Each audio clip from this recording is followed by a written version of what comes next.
Welcome everyone to this week's video. Today we are on Fish Friday number 125 and we have a good one for you today. Today's fish is a fish that we've talked about, a cousin to this fish very early on in the Fish Friday career. It's a really neat fish that has some interesting genetic characteristics, and regardless is just an interesting fish altogether. Today's fish that we're going to be talking about is Bam, the marbled lungfish. Now the marbled lungfish, or scientific name Protopterus Aethiopicus, again that's Aethiopicus or Picus, I'm a little unclear on that one,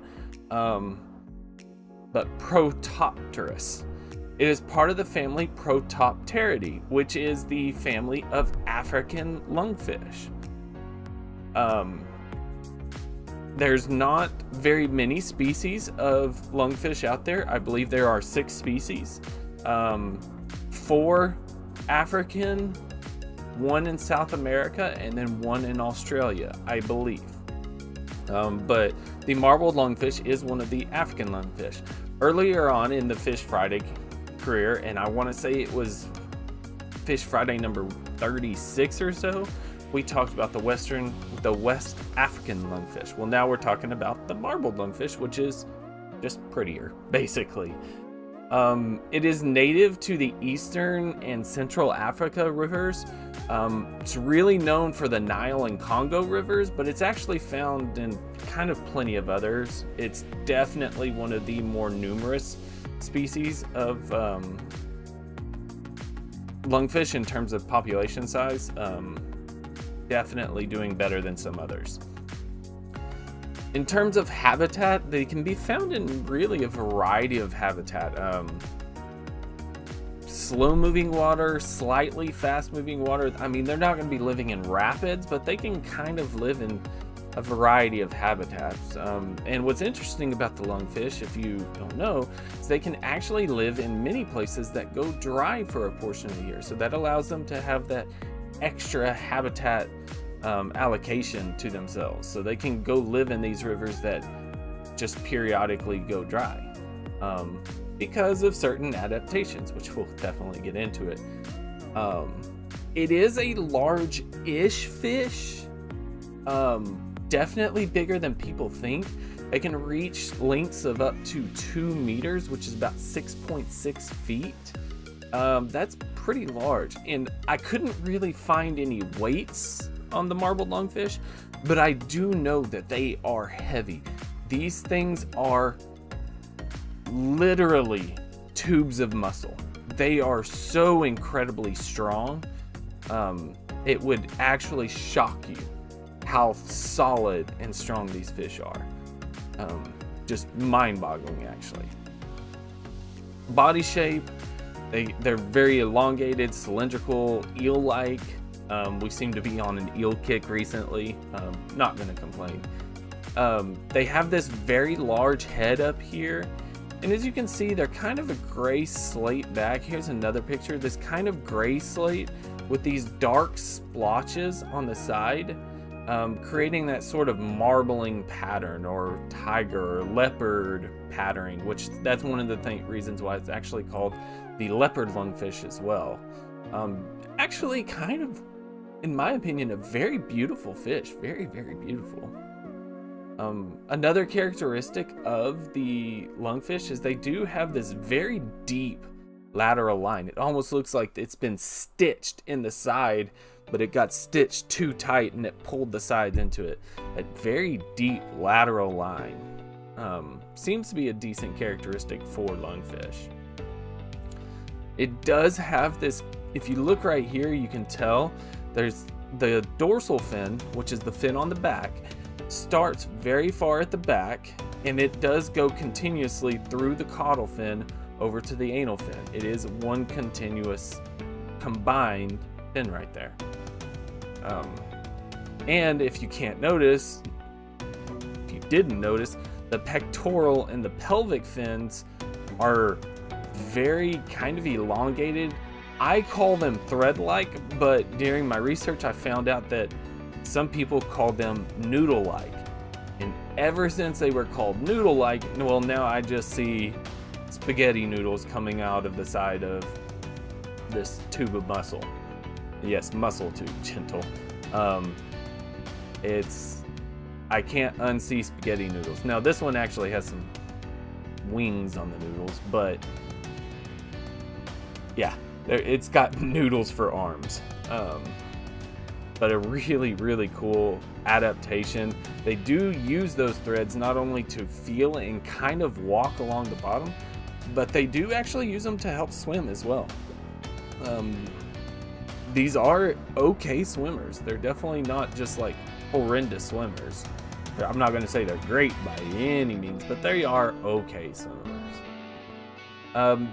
Even though a lot of people think that these are scaleless, they do actually have scales. Very, very soft scales, almost embedded. It kind of does feel like skin, but you can tell that they do have scales if you have them up close. Now, this large head, and I cannot express, like, this is a young marbled lungfish. This is a large head. When you look at this, I know you can't see it from the side, but if you look, the head being about the same size of their body is significant. I mean, this head is massive. And the reason why they have this large head and why they actually have so many muscles is they eat a lot of mollusks, specifically mussels. We talked a little while ago about a fish that used, it was the war paint shiner. Freshwater mussels, you know how they have their thing. This thing just eats them outright. So it has to crunch. So imagine taking a clam and biting that, and that is your main food source. Eventually, your neck muscles and bite force muscles are just going to become very, very strong. Well, that's what's happened here. This thing can crunch. Because of that, don't put your mouth. Don't put your mouth. Don't put your mouth on this either, but don't put your hand in its mouth or a finger, because it can smash and powder bone. I can almost guarantee you it can. I don't speak from experience, but as someone who can speak from experience, you know what? Very little anecdote. Sorry to give you a little ping college story. In college, people in my college had what we called bite lists, which is we tried to get bit by the most interesting things that we could think of, and we kept a running list, which is why I've had a lot of things bite me that was stupid and I shouldn't have done. But we caught something called a three-toed Amphiuma, and we talked about this in our other video series that's kind of fallen by the wayside, Hurt Monday. We did the three-toed Amphiuma. Three-toed Amphiuma has a very similar body shape, huge head, ball of muscle. I decided to let it bite me on my hand. Well, now I have a permanent scar and bone spurs because it cracked 3 bones in my hand. It hurt really bad. The bite force on these things are incredible. So I can speak from experience from a similar animal. Don't let it bite you. It will hurt. Yes, absolutely, I bet. Because a pufferfish would probably clip, because they have those. Remember, pufferfish are part of the family Tetrodontidae, which is 4 teeth. They have 2 teeth fused, kind of like rat, and they clip. So if it was a pufferfish, it might have just bit through. This just crunches. And in my experience, crunching something will hurt more, especially bone, than just like clipping through it flat out.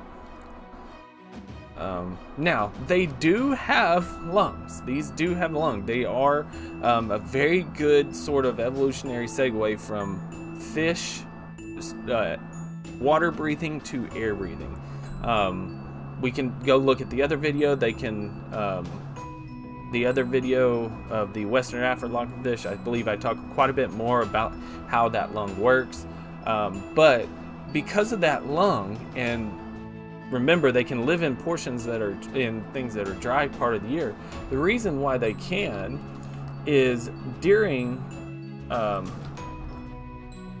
periods of drought, they go into what is called a state of estivation, and in that estivation, they go down and they create mud sort of cocoons.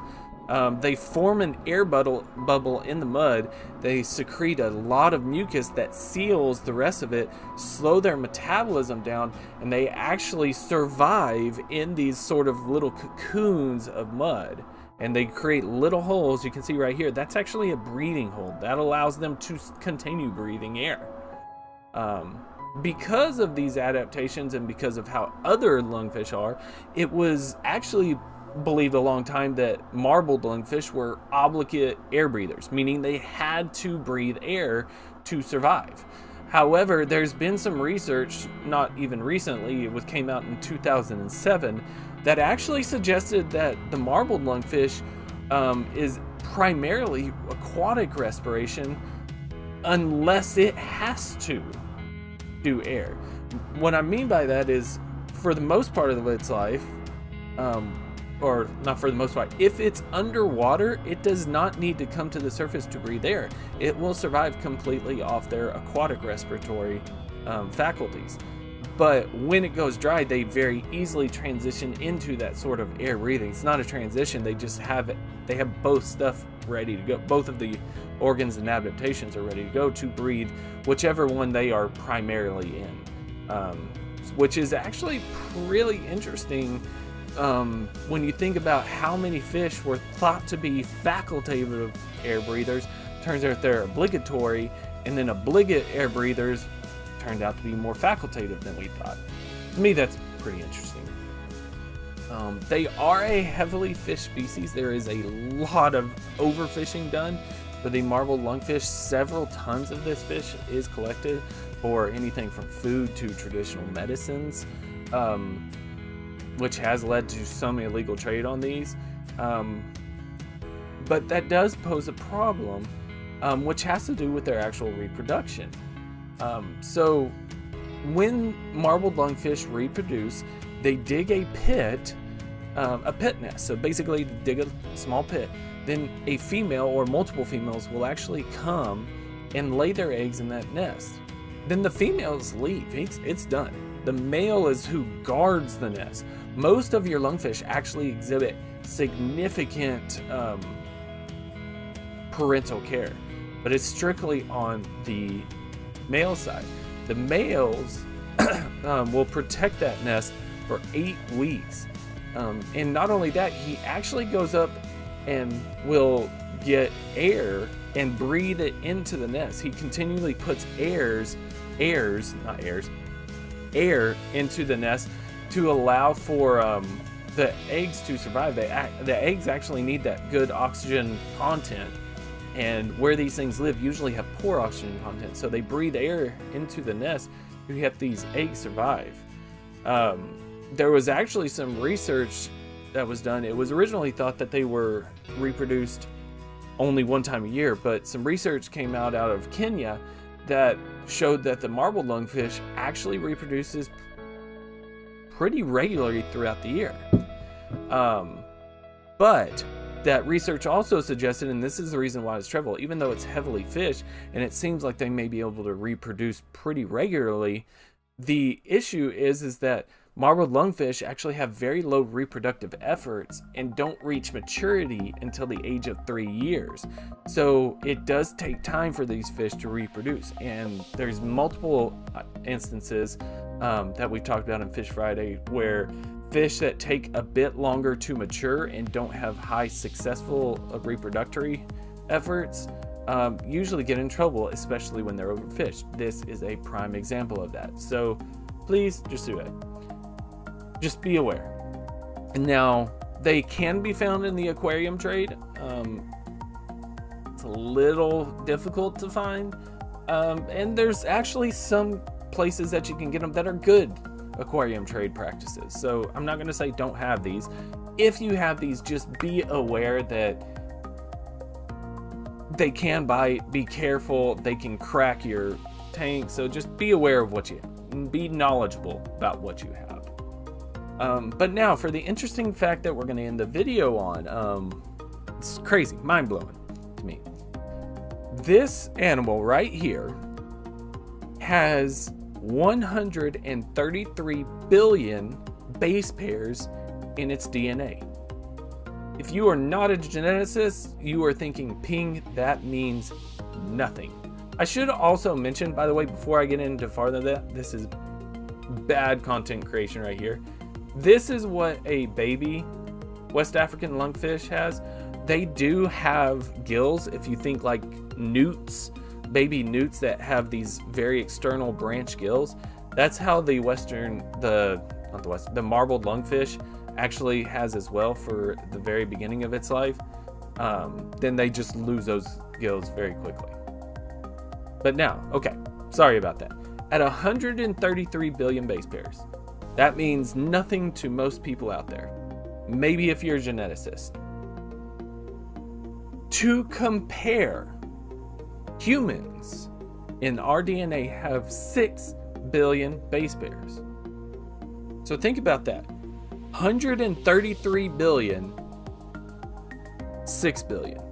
The marbled lungfish has the largest known genome of any vertebrate in the world. And it's one of the largest of any organism whatsoever. There's only 2 that are known to be larger. Paris japonica, which is a plant from Japan, it has 150 billion. And then Polychaos dubium, which is a very large amoeba like organism, it has 670 billion. So I don't even know what's going on with that. But when you think about that, that means that this fish has 20 times the amount, more than 20, 22, 26. Am I doing math correctly? I feel like I'm doing math very incorrectly. 22, yes. 22 times as many base pairs in their DNA as humans do. Absolutely incredible. Why, I couldn't tell you. I'm not a geneticist, but that just, to me, the numbers alone stagger me there. But thank you guys so much again. I really appreciate it. Hope to see you again. If I don't, please be safe. Have a great day. Please leave a like, comment, and subscribe if you do. I'd really appreciate it. Hope to see you again. Please take care of yourselves. Take care of your loved ones. Enjoy your holidays. I hope that everything has been going well with you all. Again, thank you so much again. Take care of yourselves. Take care of your loved ones. And peace.